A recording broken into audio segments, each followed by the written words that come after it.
Bismillahirrahmanirrahim.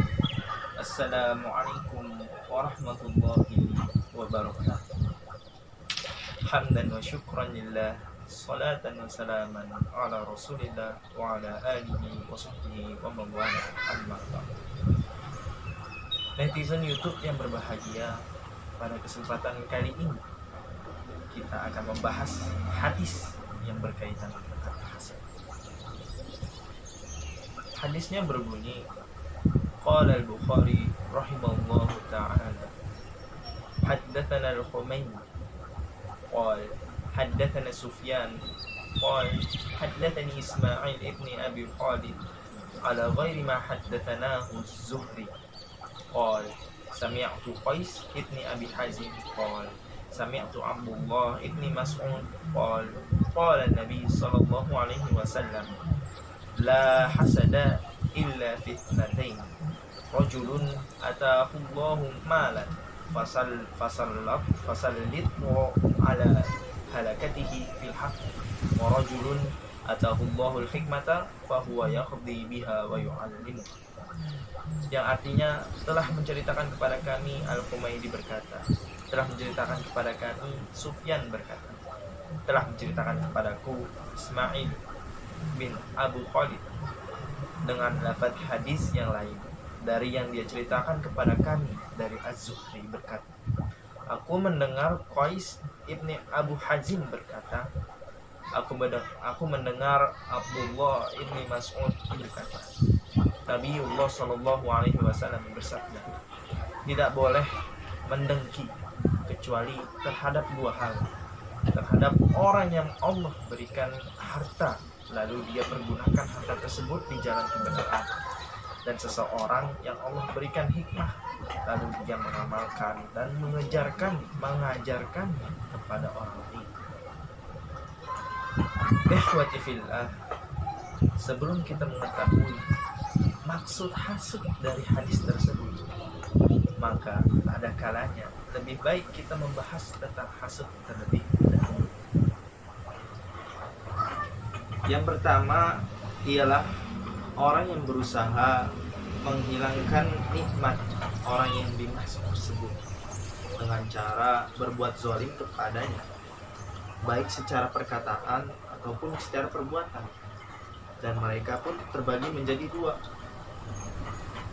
Apa saja? Yang pertama itu orang yang berusaha memindahkan nikmat itu kepada dirinya. Yang kedua adalah orang yang berusaha memindahkan nikmat kepada dirinya, dan mereka yang berusaha menghilangkan nikmat tersebut dari yang memilikinya tanpa memindahkan kepada dirinya. Dan merekalah contoh orang-orang yang paling buruk di antara keduanya dan orang yang paling keji, dan ini adalah iri hati yang sangat tercela dan dilarang. Bagian yang kedua yakni orang yang iri hati kepada orang lain dan tidak melakukan tindakan-tindakan keirian hatinya, dan tidak berbuat zalim pada orang yang diiri hatikan, baik secara perkataan ataupun perbuatan. Hasad yang demikian berdosa, dan bagian ini ada dua macam. Bagian pertama yakni tidak mungkin untuk menghilangkan rasa iri tersebut dari dalam dirinya dan tidak bisa menguasai sifat tersebut, maka dia tidak berdosa.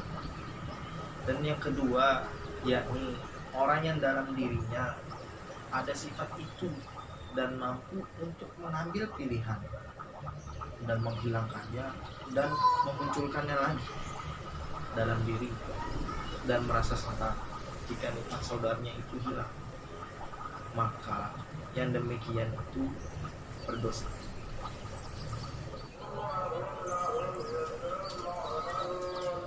Bagian yang ketiga yakni apabila dia iri hati, dia tidak berkeinginan untuk menghilangkan nikmat tersebut tersebut dari orang yang ia irikan. Akan tetapi dia berusaha untuk mendapatkan semisal keutamaan-keutamaannya dan berkeinginan untuk menjadi sepertinya. Dan keutamaan-keutamaan tersebut terbagi menjadi dua. Yang pertama yakni apabila yang bersifat duniawi, maka tidak ada kebaikan atau tidak pahala baginya, tidak ada pahala baginya. Dan yang kedua yakni yang bersifat keagamaan atau akhirat, maka itu baik dan sangat dianjurkan bagi seluruh umat Islam. Bagian yang keempat daripada hasud yakni seseorang apabila terdapat dalam dirinya itu sifat hasad, dia berusaha menghilangkannya dan berusaha berbuat sebaik-baiknya kepada orang yang ia irikan dengan memberikan kebaikan kepadanya dan mendoakannya serta menyebarkan kebaikan-kebaikannya dan keutamaannya. Lantas hasad yang bagaimanakah yang dimaksud oleh hadis yang kita bahas pada kesempatan kali ini? Hadis tersebut memiliki 3 pandangan. Yang pertama yakni bahwasannya yang dimaksud hasad di hadis tersebut adalah al-ghibthah. Apa itu al-ghibthah? Yaitu berkeinginan memiliki nikmat seperti orang yang dia irikan tersebut, tanpa ada niat supaya nikmat itu hilang dan itu adalah pujian. Dan begitu juga banyak manusia yang tidak bisa membedakan antara al-hasad dan juga al-ghibthah. Dan yang kedua yakni bahwasannya yang dimaksud al-hasad pada hadis tersebut adalah sangat berkeinginan atau berkemauan, kemudian keduanya itu diberi julukan al-hasad karena keduanya yang menyebabkan timbulnya sifat hasad, dan itu yang mengajak kepada sifat hasad. Dan ini adalah pendapat Abi Sulaiman Al-Khatibi. Dan pendapat yang terakhir yang ketiga yang dimaksud hadis tersebut ialah hanya mentiadakan hasad. Maka pada kalimat al-hasada itu adalah kalantam, dan itu adalah peniadaan di jumlah nahi atau larangan dalam sabdanya Rasulullah, kecuali dalam 2 perkara. Ada beberapa pendapat ulama mengenai makna hasud dalam hadis ini. Ibnu Qayyim berkata, menetapkan kata al-hasad dalam hadis tersebut untuk kemauan yang tinggi untuk mendapatkan nikmat yang tiada duanya tersebut. Lalu Ibnu Munir berkata, yang dimaksud al-hasad di sini adalah al-ghibthah dan tidak bermaksud hanya menafikan saja pada hakikatnya, dan apabila tidak maka wajib menggantinya. Lalu ada juga Al-Qurni berkata bahwasannya 2 perkara yang telah disebutkan di sini ialah ghibthah, bukan hasad atau iri hati.